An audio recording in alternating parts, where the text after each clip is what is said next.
Ленская районная администрация выделила 500 тысяч рублей пациентам больницы на приобретение жизненно важных препаратов. С подробностями наш корреспондент. Ленская районная администрация выделила материальную помощь пациентам ЦРБ, которые остались без жизненно важных препаратов. В сентябре у больницы закончилось финансирование, направленное по линии Минздрава на приобретение бесплатных лекарственных средств. С августа пациенты приобретали жизненно важные препараты за свой счет, а те, у кого не было возможности, оставались и вовсе без них.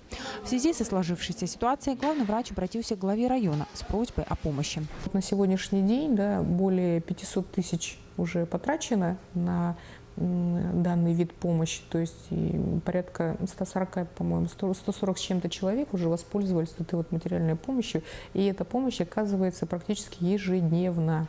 По словам Нины Евстафьевой, несмотря на то, что район никакого отношения не имеет к финансированию больницы, так как она является республиканской структурой, он не мог не помочь.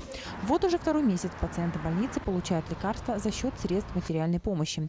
Процедура ее предоставления непростая. Пациент, которому необходимо получить жизненно важный препарат, должен предоставить документы от врача и аптеки, подтверждающие о необходимости приобретения лекарства, а также его стоимость. Только после этого деньги будут перечислены на расчетный счет пациента.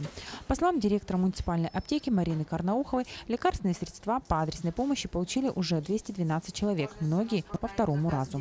Как нам пояснила заместитель главы района, эта мера поддержки будет действовать до тех пор, пока не будут выделены средства из Минздрава. Пришел приказ Министерства здравоохранения, то есть больнице выделены дополнительные деньги, потому что мы к ним обращались, и больницы к ним обращались, и порядка 12,5 миллионов рублей еще дополнительно на приобретение бесплатных лекарств она будет выделена. До тех пор, пока эти деньги поступят, пока торгуют они, это количество времени еще, Ленский район будет по прежней схеме, выделять средства. По словам главного врача Леонида Егорова, все необходимые юридические моменты будут завершены до конца октября. С ноября бесплатный отпуск лекарств будет возобновлен по прежней схеме.